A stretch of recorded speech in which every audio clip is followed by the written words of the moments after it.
अस्सलाम वालेकुम वीवर्स, कैसे हैं सब लोग। सबसे पहले तो सॉरी फॉर बीइंग लेट।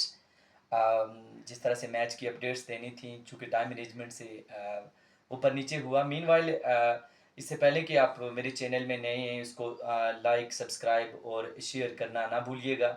लेकिन सबसे पहले मैच से स्टार्ट होने से पहले या इसको क्रिकेट को लेने से पहले बड़ी पैथेटिक सी परफॉर्मेंस और पैथेटिक सी स्टेटमेंट जो पैट कमिंस ने मेरे ख्याल में 2-4 दिन पहले मेंशन की, 2-4 दिन पहले उसने हाईलाइट किया था, तो तब मैं वो गो थ्रू किया मैंने उसकी एक स्टेटमेंट को। वो लिख रहा था कि none of other team better than India to play and then win against. तब मैंने सोचा कि इसको मैं हाईलाइट करूं, इसको मैं देखूं कि ये क्या कह गया है।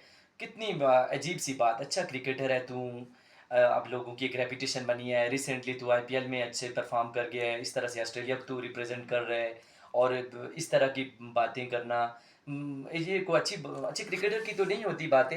क्योंकि ऑस्ट्रेलिया एक रेपिटेटिव टीम है, रेपुटेशन है उसकी वर्ल्ड क्रिकेट के अंदर। मीनवाइल उसके ये इंग्लिश के जो वर्ड्स थे, उसका मतलब ये था कि दुनिया में कोई भी बेहतर टीम नहीं है इंडिया से कि उसको उसके खिलाफ खेलना और उससे जीत जाना। अगर मेरी इंग्लिश गलत नहीं है तो उसने इस वेज में बात कर दी थी। मीनवाइल तो वो एक लंबा सा टॉपिक था, फिर इंडिया ने उसे दिखाया कि हाँ किस तरह से खेलते हैं भैया, और किस तरह से हम जीतते हैं, या कोई भी टीम हमसे खेलती है तो हम किस तरह उससे क्या करते हैं। तो हम मैचेस की तरफ आ जाते हैं। डू एंड डाई सिचुएशंस सब के लिए थी।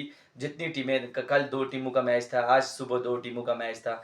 दोनों टीमें जो भी खेलती, क्योंकि पॉइंट नेट रन रेट पे जाना होता है, पॉइंट्स टेबल्स पे देखना होता है। तो ऑस्ट्रेलिया के लिए भी मैच, ऑस्ट्रेलिया के लिए तो मैच विनिंग सिचुएशंस थी, इंडिया के लिए भी तो एनी हाउ चांसेस बन जाते।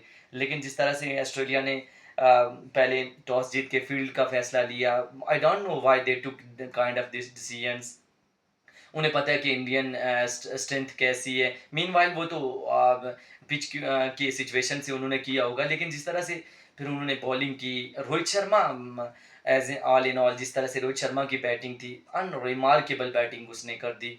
और साथ 90+ की इनिंग्स खेली। इसलिए कहते हैं कि वो एक मैच विनिंग प्लेयर है, और उसे हिटमैन का नाम ऐसे ही दिया गया। आपके फास्ट बॉलर्स को वो वैसे ही नर्सरी प्रप वालों की तरह खेल रहे हैं। तो मिला जुला के इंडियन टीम ने जो स्कोर सेट किया, वो डिसेंट, टोटल तो नहीं कह सकते, डिसेंट से भी बढ़कर था। और साथ फिर ऑस्ट्रेलिया का जो स्टार्ट हुआ, हेड ने निजामत के अब ले गया था विनिंग एंड पे, लेकिन प्रॉब्लम्स साथ में आई हैं कि उसका साथ नहीं दिया। मैक्सी ने अच्छी परफॉर्मेंस देने की कोशिश की, लेकिन ऑल इन ऑल ऑस्ट्रेलिया ने अच्छी फाइट की। तो पीछे भागते रहे, लेकिन फिर भी बदकिस्मती से वो इस टूर्नामेंट से आउट भी हो गए मैच हारने के साथ। इंडिया क्वाइट कंफर्टेबली पहुंच गई है। अब दूसरे मैच की तरफ अब आ जाते हैं। तो दूसरे मैच में हमने देखा ये भी, क्योंकि मेरी जो हार्ड फेवरेट है after losing of West Indies in out of the tournament, मेरी अफगानिस्तान चल रही है। अच्छी टीम है बाय द वे, उन्होंने जितनी स्ट्रगल की, हम पाकिस्तानी को और हम पाकिस्तानी टीम को उनसे सबक सीखना चाहिए कि आपके पास बाबर या टैलेंट या ये चीज़ें कोई मैटर नहीं करती। आप ऑन द डे, जो हमेशा से मैं बार बार अपने हमेशा से मैं हाईलाइट करता आया हूँ कि आपके टैलेंट और आपकी क्लास की कोई ज़रूरत नहीं है, आपको ऑन द डे परफॉर्म करना होता है। तो वो लोग ऑन द डे परफॉर्म करते रहे करते रहे करते रहे। एट दी एंड देखें जिस तरह के उनके रिजल्ट्स हैं। सुबह बांग्लादेश के खिलाफ भी उन्होंने जैसे मैच खेला, हालांकि मैच में बैटिंग फ्लॉप थी या पिच स्लो खेल गई फर्स्ट टाइम। तो हालांकि अच्छा कोई डिसेंट टोटल तो बनाया नहीं उन्होंने, लेकिन congratulation Afghanistan and it's all of the management, specially उनका वो कोच। देखा, कोच ऐसे होते हैं कि जो आपको इस तरह से सपोर्ट करते हैं, ब्रावो आपकी बाउंड्री के साथ साथ आपको गाइड करता है। कोचेज़ ये होते हैं। हमें जो कोचेज़ मिले होते हैं, उन्होंने बैठ के बॉक्स से हेलो हाई करना होता है, इस तरह से कोचिंग नहीं होती। मीनवाइल ये तो अलग टॉपिक है, इसमें मैं आऊँगा। बांग्लादेश की टीम ने बहुत अच्छी बॉलिंग की, बहुत अच्छी रिस्ट्रिक्ट करते रहे वो तो साथ साथ में क्या ही उम्दा बॉलिंग की। राशिद खान तो एक लेजेंडरी बॉलर है ना, तो उसने मैच का पासा ही पलटा। लेटन डांस ने मजाबत करने की कोशिश की, लेकिन one man can not do anything और best things for your team. फिर आपने टीम कंबाइन खेलना पड़ता है। अफगानिस्तान की टीम ये मैच जीत गई है, तो उनके लिए भी डू डाई सिचुएशन थी कि अगर वो हार जाते तो फिर ऑस्ट्रेलिया आगे चली जाती नेट रन रेट की वजह से। डेकवेल लूड मेथड ने भी उनको बचाया। तो इस तरह की सारी सी सिचुएशंस थी।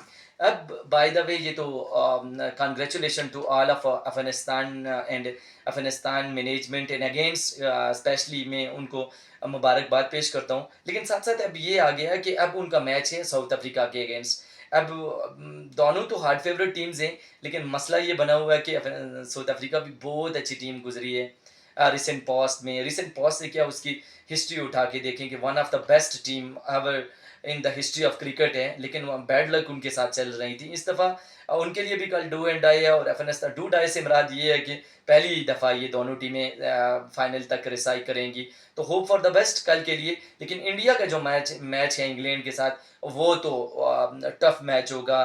दोनों टीमें बैलेंस हैं यहाँ पे। 60-40 आप इसलिए कह सकते हैं कि साउथ अफ्रीका को थोड़ा एज है, जिस तरह से वो क्रिकेट खेलते आ रहे हैं, जिस तरह से उनके पास फास्ट अटैक है, तो ये सारी चीज़ें उनको फ़ेवर कर रही हैं। मीनवाइल अगर अफ़गानिस्तान की शुरू से बॉलिंग आपकी जो है वो शुरू से उनकी बॉलिंग अच्छी है, और उनके पास स्पिनर्स मौजूद हैं, उनके पास फास्ट बैटरी है, और बैटर्स अगर रिमानुल्लाह गुरबाज और वटेवर उनके साथ जितने भी बैट्समैन हैं, इब्राहिम ज़ैदरान और दूसरे प्लेयर्स, अगर वो क्लिक कर जाते हैं ना, तो ये anything can be happen now and never. ये क्रिकेट है, इसमें कल ही उन्हें करना मरना पड़ेगा।